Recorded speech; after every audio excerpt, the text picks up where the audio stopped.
Hello hi friends, ମୁଁ ଆଜି ଯାଉଛି କଲିକତାରୁ ବାରିପଦାକୁ ଆମ ଗାଁକୁ। ଗାଁରେ କିଛି ଚାଷ କାମ ଅଛି, ଚାଷ କାମ କରିବା ପାଇଁ ଯାଉଛି। ଇଏ ହେଲା କଲିକତାର salt lake. High friends, good morning. ମୁଁ ଆସି ବାରିପଦାରେ ପହଞ୍ଚି ଯାଇଛି। ଏ ବାରିପଦାର ରକ୍ସିକଲେଇ ପାଖରେ ଠିଆ ହେଇଛି। ଆଉ ମୋ ସାନ ଭାଇ ଆସୁଛି ମୋତେ ନେବା ପାଇଁ। ମୁଁ ଆପଣଙ୍କୁ ବାରିପଦାର ରକ୍ସିକଲେଇ ଦେଖାଉଛି। ଦେଖନ୍ତୁ ବାରିପଦାର ରକ୍ସିକଲେଇ କେମିତି ଲାଗୁଛି। ଆସନ୍ତୁ ତାହେଲେ ଦେଖିବା ବାରିପଦାର ରକ୍ସିକଲେଇ। ଏବେ ସବୁ ନୂଆ କାମ ହେଇଛି ରକ୍ସିକଲେଇ ପାଖରେ। ସବୁ ଆର୍ଟିଫିସିଆଲ କାମ ହେଇଛି। ଦେଖନ୍ତୁ ଆର୍ଟିଫିସିଆଲ କାମ ସବୁ କେମିତି ହେଇଛି। ଆଉ ଆସନ୍ତୁ ଦେଖିବା ତାହେଲେ ଆର୍ଟିଫିସିଆଲ କାମ।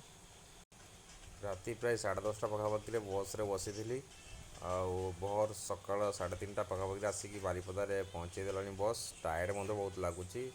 ସାନ ଭାଇକୁ ୱେଟ୍ କରିଛି। ସାନ ଭାଇ ଆସିଲେ ଯିବି ଘରକୁ। ତ ସେଇ ଭିତରେ ଆପଣଙ୍କୁ ଦେଖାଉଛି ମୁଁ ବାରିପଦାର ଗଲେଇ ରକ୍ସିକଲେଇ। ଦେଖନ୍ତୁ ରକ୍ସିକଲେଇ। ଠିକ୍ ଅଛି ସାଙ୍ଗମାନେ, ଦେଖନ୍ତୁ ଭଲ ଲାଗିଲେ ଗଲେଇ ଲାଇକ୍ କମେଣ୍ଟ କରିବେ। ଆଉ ବାରିପଦା କେବେ ଆସିଲେ ଏଇ ଜାଗାକୁ ନିଶ୍ଚୟ ଆସିବେ ଦେଖିବାକୁ। ଏଠି ପାଖରେ ଗୋଟେ ହଲ୍ ମଧ୍ୟ ଅଛି, ଯେଉଁଟା ରକ୍ସି ହଲ୍। ଆଉ ଏ ଦେଖନ୍ତୁ କେମିତି ସୌନ୍ଦର୍ଯ୍ୟ କେମିତି ଲାଗୁଛି। ଏବେ ରାତି ନୁହଁ ତ, ସକାଳ ଭୋର 3:30 4ଟା ପାଖାପାଖି ହେବ ଟାଇମ୍। ରାସ୍ତା ପୁରା ସୁନସାନ୍ ଫାଙ୍କା ଅଛି। ମୁଁ ଆସି ଏକୁଟିଆ ଠିଆ ହେଇଛି କଲେଇ ପାଖରେ। ତ ଇଏ ଦେଖନ୍ତୁ ବନିଆ ହେଇଛି ବଗ କେମିତି ମାଛ ଖାଉଛି ହେଲା। ଇଏ ହେଇଗଲା ବଗ ଦେଖି ସାରିଲେ ତାପରେ ସେପଟେ ନେଇକି ଦେଖାଉଛି ଆପଣମାନଙ୍କୁ। ଦେଖନ୍ତୁ ଏଇଠି ବନିଆ ହେଇଛି ମୟୂର। ଦୁଇଟା ମୟୂର ବନିଆ ହେଇଛି। ଏଇଟା ସୁନ୍ଦର ଭାବରେ ବନା ହେଇଛି। ଆଉ ଏଠି ଲେଖା ହେଇଛି ସବୁଜ ସୁନ୍ଦର ସହର ଆମର ବାରିପଦା ପୌରପାଳିକା। କେତେ ସୁନ୍ଦର ଭାବରେ ତିଆରି କରିଛନ୍ତି। ଆର୍ଟିଫିସିଆଲ କାମ ହେଇଛି। କେତେ ସୁନ୍ଦର ଲାଗୁଛି ଦେଖିବାକୁ। ଦେଖନ୍ତୁ ସାଙ୍ଗମାନେ। ଆଉ ଦେଖନ୍ତୁ ଭଲ ଲାଗିଲେ କମେଣ୍ଟ କରିବେ। ଆଉ ଏଠି ଦେଖନ୍ତୁ, ଏଠି ତିଆରି କରାହେଇଛି ଆଦିବାସୀ। ଗୋଟେ ପୁରୁଷ ଗୋଟେ ମହିଳା ଛୋଟ ଛୁଆକୁ କାଖରେ ନେଇଛି। ଆଉ ଦେଖନ୍ତୁ କେତେ ସୁନ୍ଦର ଲାଗୁଛି। ସୁନ୍ଦର ଭାବରେ ବନିଆ ହେଇଛି। ଏବେ ଗୋଟେ ଦୁଇଟା ଗାଡ଼ି ବି ମଧ୍ୟ ଚଳାଚଳ କଲେଣି। ଅଟୋ ବସଷ୍ଟାଣ୍ଡକୁ ଯାଉଛନ୍ତି। ଇଏ ଦେଖନ୍ତୁ ହାତୀ। ଇଏ ହେଲା ଶିମିଳିପାଳରୁ ବାହାରି ଆସିଥିବା ହାତୀ। ଦୁଇଟା ରକ୍ସିକଲେଇ ପାଖରେ ଅଟକି ଯାଇଛନ୍ତି। ଗୋଟେ ଛୋଟ ହାତୀ ଗୋଟେ ବଡ଼ ହାତୀ, ମା ଆଉ ପୁଅ। ଏ ଦେଖନ୍ତୁ କେତେ ସୁନ୍ଦର ଭାବରେ ବନା ହେଇଛି। ଇଏ ଗଲେ କେତେ ସୁନ୍ଦର ଲାଗୁଛି ଦେଖିବାକୁ। ନାଇଟ୍ର ଭିୟୁଟା ବି ବହୁତ ଭଲ ଆସୁଛି। ଏ ଦେଖନ୍ତୁ। ତ ଚାଲନ୍ତୁ ଆଉ ଗୋଟେ ଜିନିଷ ଆପଣଙ୍କୁ ଦେଖେଇବି। ଏପଟେ ଅଛି ବାରିପଦାର ରକ୍ସି ସିନେମା ହଲ୍। ଏଥିରେ ପିକ୍ଚର ଲାଗିଛି ରଣବୀର ସିଂର। ଆଉ ସେ ବୋଧେ ଆଲିଆ ଭଟ୍ଟ। ଦେଖନ୍ତୁ ଇଏ ହେଲା, କେବେ ଆସିବେ ଯଦି ବାରିପଦା ତାହେଲେ ନିଶ୍ଚୟ ପିକ୍ଚର ଦେଖିବାକୁ ଆସିବେ। ଏ ଦେଖନ୍ତୁ ଏପଟୁ କେମିତି ଲାଗୁଛି ଭିୟୁଟା। କେତେ ସୁନ୍ଦର ଲାଗୁଛି। ନାଇଟରେ ଲାଇଟ୍ ସବୁ ଜଳିଛି। ଓଃ, ଦେଖିବାକୁ କେତେ ସୁନ୍ଦର। ତ ସାଙ୍ଗମାନେ ଆପଣ ଆସନ୍ତୁ କେବେ ବାରିପଦା ବୁଲିବାକୁ ଆସିଲେ ଦେଖିବେ ଏଠାକାର ଭିୟୁ। ଏ ଦେଖନ୍ତୁ ଏବେ ସକାଳ 4ରୁ ପାଇଲାଣି ତ ଗୋଟେ ବସ୍ ଅଟୋ ଯିବା ଆସିବା କଲାଣି। ଆଉ ମୁଁ ବି ଠିଆ ହେଇ ଚାଲି ମୋତେ ହାତ ବଥା କଲାଣି। ସାନ ଭାଇ କେତେବେଳେ ଆସିବ ୱେଟ୍ କରିଛି। ଦେଖନ୍ତୁ ଇଏ ହେଲା ପୁରା ଗଲେଇ। ଏ ଦେଖନ୍ତୁ ଗଲେଇ ପାଖରେ ଗୋଟେ ଅଛି ଗ୍ରାଣ୍ଡ ହୋଟେଲ ଆଣ୍ଡ ରେଷ୍ଟୁରାଣ୍ଟ। ତ କେବେ ଆସିଲେ ଆପଣ ରକ୍ସିକଲେଇ ସିନେମା ଦେଖିବେ, ପିକ୍ଚର ଦେଖିବେ, ଏନ୍ଜୟ କରିବେ। ଆଉ ଗ୍ରାଣ୍ଡ ହୋଟେଲରେ ଆସିକି ଆପଣ ଭଲ ଖାଇବା ଖାଇପାରିବେ। ଏ ଦେଖନ୍ତୁ ଆଉ କଲେଇର ନଜାରା ଭିୟୁ ସବୁ ନେବାର ମଜା ପାଇପାରିବେ। ଏ ହେଲା ବାରିପଦା ମୟୂରଭଞ୍ଜ। ସାନ ଭାଇ ଆସିଗଲାଣି। ଆମେ ଗାଡ଼ିରେ ବସିଲାଣି, ଆମେ ଯାଉଛୁ। ବର୍ତ୍ତମାନ ପହଞ୍ଚିଗଲାଣି ବଡ଼ ବଜାର। ଇଏ ହେଉଛି MPC କଲେଜ। ମୋ ମୟୂରଭଞ୍ଜ ଲେଖା ହେଇଛି ଏଇଠି। କଲେଜର ନାଁ ହେଲା ମହାରାଜା ପୂର୍ଣ୍ଣଚନ୍ଦ୍ର ମହାବିଦ୍ୟାଳୟ। ତ ଚାଲନ୍ତୁ ପହଞ୍ଚିଲେ। ଇଏ ହେଲା ଥାନା।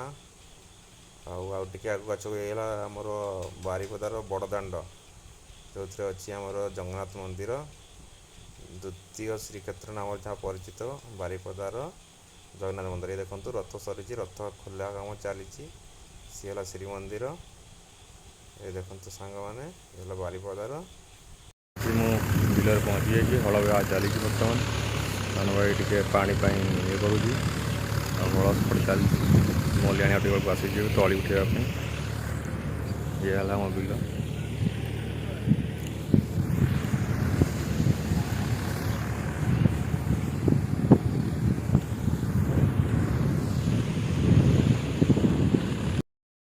ମୂଲିଆଣି ସେ ଲାଗିଛନ୍ତି ତଳି ଉଠାଉଛନ୍ତି। ମୁଁ ବର୍ତ୍ତମାନ ତଳିକୁ ନେଇକି ବିଲରେ ପକାଉଛି।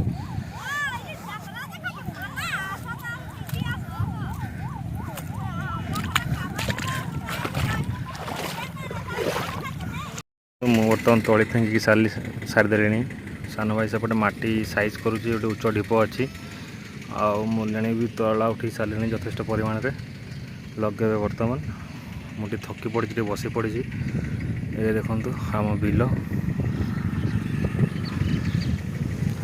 ଚାଷ କରିବା ଯେତିକି କଷ୍ଟ ସେତିକି ମଜା ମଧ୍ୟ। ତ ସାଙ୍ଗମାନେ କେଉଁ ସାଙ୍ଗମାନେ ମୋର ଚାଷ କରନ୍ତି ନିଶ୍ଚୟ କମେଣ୍ଟ କରିବେ। ଇଏ ଦେଖନ୍ତୁ ସେଠି ମୂଲିଆଣି ବସିକି ଉଠିକି ତଳି ଉଠାଇ ସାରି ବସିଛନ୍ତି, ଟିକେ ରେଷ୍ଟ ନେଉଛନ୍ତି। ଏସବୁ ମୂଲିଆଣି ଟିକେ ରେଷ୍ଟ ନେଇକି ପାଣି ପିଇକି ଆସିବେ, ପୁଣି ଲଗେଇବେ ଧାନ। କେମିତି କ'ଣ ଲଗା ହେବ ମୁଁ ଦେଖେଇବି ଆପଣଙ୍କ ଭିଡ଼ିଓରେ। ମୁଁ ବର୍ତ୍ତମାନ ଟିକେ ଥକି ପଡ଼ିଛି, ବସି ପଡ଼ିଛି। ଏ ଦେଖନ୍ତୁ ଆମ ବାରିପଦା ମୟୂରଭଞ୍ଜର ୱେଦର ଜାଗା କେମିତି ଲାଗୁଛି ଆପଣମାନଙ୍କୁ କମେଣ୍ଟ କରିବେ।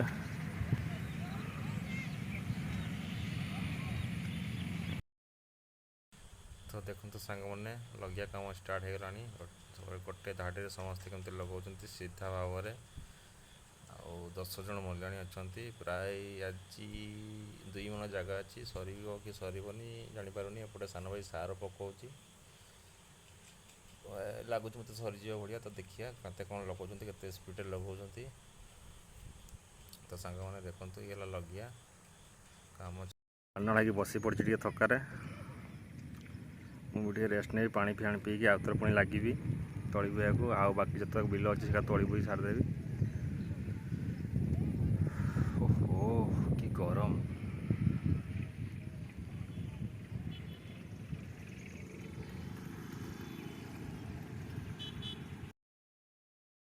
ଦିନ ଆସି 1ଟେ ପରେ ହେଲାଣି। ତ ଟିକେ ଆମେ ଲଞ୍ଚ କରିବା ବର୍ତ୍ତମାନ। ତ ଚାଲନ୍ତୁ ସାଙ୍ଗମାନେ ଲଞ୍ଚ କରିନେବା। ଲଞ୍ଚରେ କ'ଣ କ'ଣ ଆସିଛି ସେଗୁଡ଼ା ବି ଆପଣଙ୍କୁ ଦେଖେଇବି। ବିଲରେ ଖାଇବାର ମଜା କିଛି ଅଲଗା। ତ ଦେଖନ୍ତୁ ଆମର ଲଞ୍ଚରେ କ'ଣ କ'ଣ ଆଜି ହେଇଛି।